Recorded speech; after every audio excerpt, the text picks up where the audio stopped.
There's the tail of the tape over the referee's final instruction. Just see that Ellis unbeaten in 5 so far. He's got skills, no doubt about that, and he's sold a few tickets tonight as he races out and immediately settles down to work.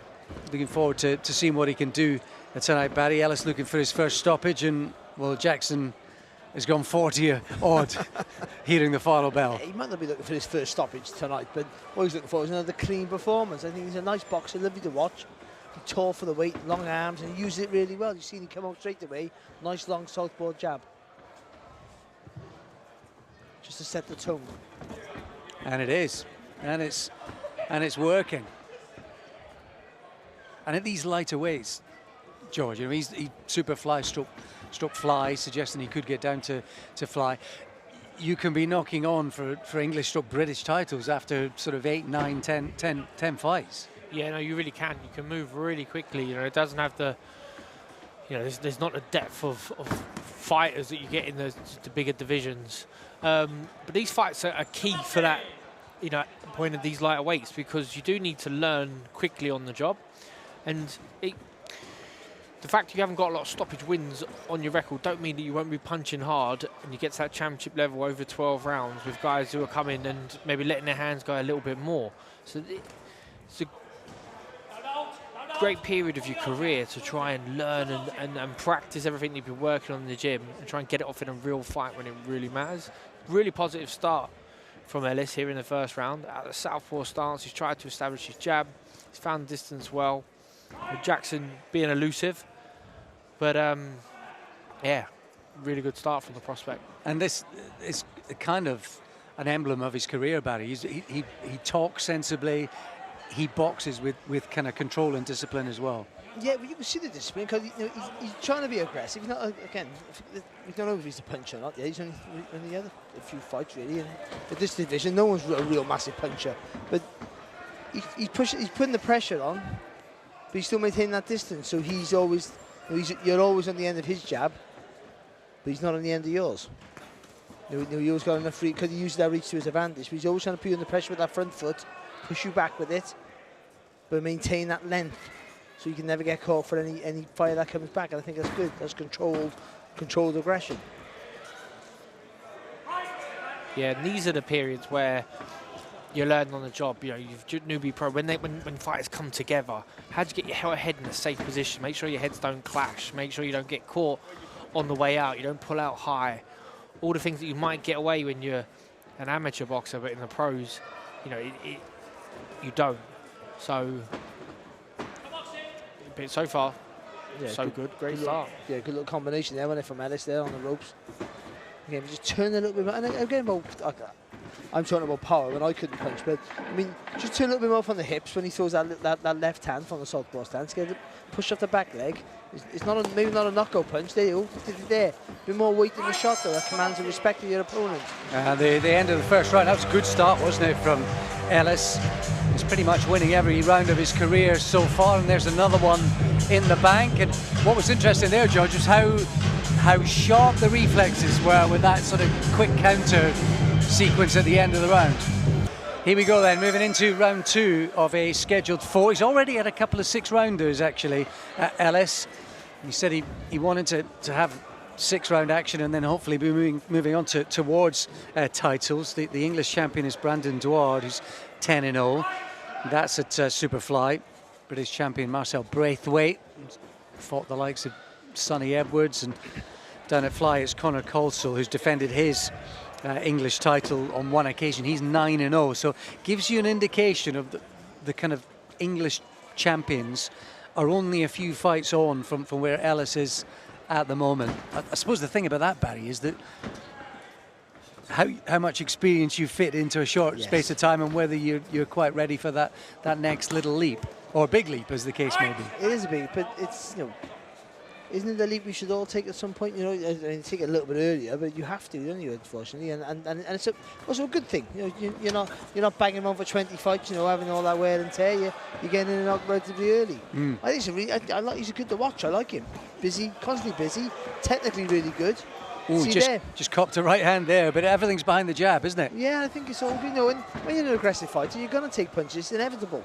But, you know, to minimise it is the key. That's the clever part. And George, he says he's not one for studying opponents, etc. very early on, and obviously he's at this stage of his career, he's fighting journeymen, so they're not necessarily opponents that you might study as he goes through the ladder. How much at this stage of your career are you going out with a game plan? How much are you just adapting as you go? I think you'll be working on yourself in terms of, as cringe as that may sound, but you're thinking, right, well, what do I need to do? What works for me? What have I been working on in the gym? And then make sure that you go out and not get dragged into someone else's fight. Stick to what you do well and what will always work for you. And so far in this round, he's done it really well. Jackson's tried to give him a different look. He switched southpaw. He's been trying to bounce off that back leg, long counters. You know, he's given away a lot of height and reach, so he's having to try and create something from distance. But it's measured and it's controlled. You know, he's not getting too ahead of himself, Ellis, and he's waiting for those opportunities. There was a great sort of and yeah, there you go. And again, so he's bent that backhand shot. It's the first one lands to the head, then to the body. That one goes straight through the middle. These are the stuff that he'll be working on in the gym that he will definitely be excited to get off, you know, under the spotlights, under the bright lights on fight night. And obviously at this stage of any prospect's career, Barry, more times than not, you're going to be leading off. You're going to be trying to build a platform. Whereas what's been interesting, end of the first round, just there about 30 seconds ago, you saw little glimpses of counter-punching where actually he's looked almost at his best. Yeah, but he's forced you to throw, and then with that, he's forced you to that front foot, and then when you make a mistake, he's a little step back, and then fighting combination. Like, it's been a good watch so far here from Ellis. And as you say, at this weight division, you will be moving fast. I'll be surprised if he's not challenging for title fights within 2 years, because by then you are ready to pull the trigger and move up to that championship level. It underlines. It might be 2 fights, George. Yeah, it could be. It could be. Yeah, absolutely. I suspect. I suspect we might be talking about sort of 4 or 5 fights in English title challenge anyway. He's good, you know, he's busy, you know, that's how you want to, especially at this weight, you've got to be busy, you've got to throw lots of punches. He's busy, he's accurate with most of his work, and what George mentioned earlier, he's not very often, very rarely is he falling over the foot when he throws the backhand with the left hand. He's not bringing that back foot forward to square up, he's trying to turn from the hips. He's almost got that right foot either outside or sliding outside across, isn't he? Yeah, and what he's not doing is he's not giving Jackson any space. So if Jackson tries to create a bit of space to have a little bit of a breather, he's sliding straight into him all the time. It does make me think, George, about the importance of amateur coaches, actually. As is the case for Ellis, you spent a lot of time in the amateur game. The impact that they have on your style and maybe your kind of mentality. I know you've spoken about this before, Barry, about, you know, boxer rather than puncher, and actually you wished that you'd almost developed a bit more of the latter rather than just simply being told that you were the former through your formative years. Yeah, I think that sometimes, well, it depends on your match. You know, I was matched quite competitively from an early stage of my career, so then I just stuck to my role, and that was me moulded. But these fights like this means you can try what George said, you can practice what you're doing in the gym, and then all of a sudden then you can start thinking, you know what you are. It essentially knows what you are, but then you can go, actually, I can do a little bit of this. And now we'll try it out, and it works, and I'm confident I can do it. But in a high-pressure situation, you revert back to default mode. Whatever you've done most of the time, is that what you'll do. So these are the fights where you try things out, and if they work, you have confidence in doing them in a real fight, as George has already pointed out. And obviously, bit by bit, you're ticking off the round distance as well, aren't you? As the stages go through the early part of your career. Absolutely, and the part of boxing that the coach doesn't really necessarily always want to encourage is that you want to be a fan-friendly fighter. You want to go in there and let your hands go, and the problem with that is sometimes it can be a bit more risky. You can get caught with the odd shot, but ultimately, if you're a fan-friendly fighter, you're going to get the opportunities, you know, and also you can put bums on seats and be in the best fights, the most entertaining fights. Great little 1-2 landed there from Ellis. Jackson held on. I mean, he's got his legs back under him now, but it looked like it had an effect. And that's what I mean, because you can see he's a clean puncher, he's a correct puncher. What it takes is just push off the back leg a little bit more power, sitting down on your shots, you know, seeing the shots and then throwing them first. Just little adaptations, and all of a sudden someone who can't punch is putting people over.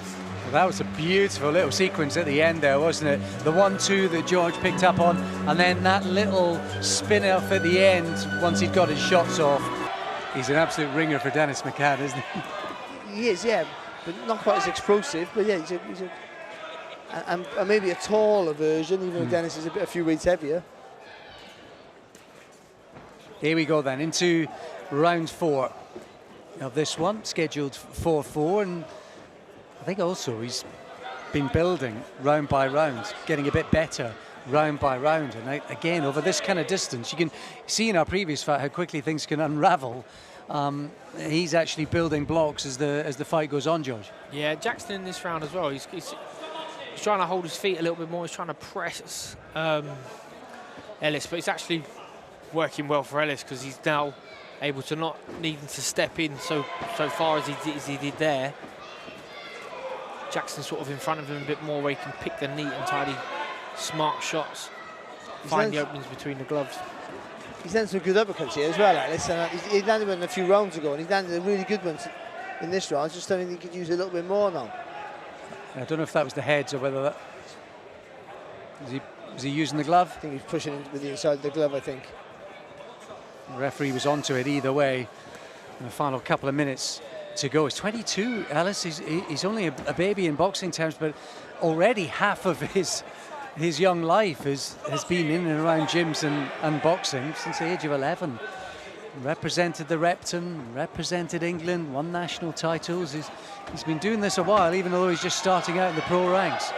Did a good job here as well, even though he had to shorten up that left-handed to land it, and he did. He got his judgment of the distance is really good.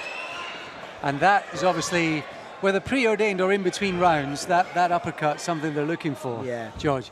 Yeah, that was a lovely shot. That one went into the chest. When you throw these sort of, I don't know if you call it like a bolo shot. The Repton boys used to do it really well, especially out of southpaw stance. There's a lot of target to aim at there for Jackson. You can aim at the belly button, but if it just keeps rising, pulls away, you hit him in the chest. If he carries on pulling away, you can hit him under the chin. You've got 3 targets to hit, really, haven't you? Exactly, it's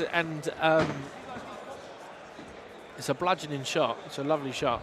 And obviously, most famously, the Ingle gym had a reputation for boxing in a certain way. In the amateurs, did you find certain gyms would have specific sort of characteristics and idiosyncrasies? Yeah, absolutely. I mean, there was a Repton when I was boxing at, they were very atypical Repton style. I can't quite describe it. Ellis ain't quite got it, but it might be just he did have it, but now he's sort of moulded into his pro form. There's a little skip on the front foot, which is, I don't know if it's because he's enjoying himself or because he's still settling into his pro career. Even then, he took a glancing blow there for Jackson, but straight away he's looking to make sure he makes Jackson pay for that, that he gets the advantage back with the work. I think it's been a really good display, positive with his work, always the busier all the time. Well, really, with that reach and length, he can take his time. That's a really good 4 rounds there for Ellis. Yeah, that was terrific. It's good to watch. You know, people are looking at the record, 6-0, we think, about to be chalked up, and no stoppages yet. But doesn't always tell the whole story. He's been good to watch.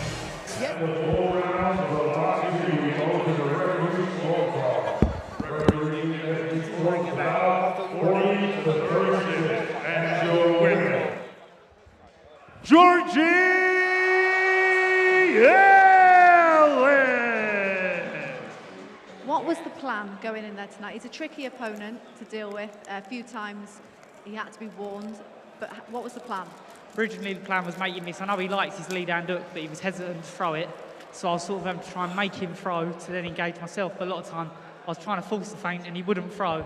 Then I found myself overreaching a little bit, but it is what it is. Comms were very impressed with how mature your performance was.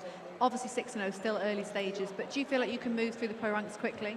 Yeah, I mean, well, my last fight was 6 rounds. I mean, this show, obviously, I was a late addition to it, so we took the 4, because otherwise it's inactivity, but I'd like to step up to another 6, maybe an 8, go from there in the new year.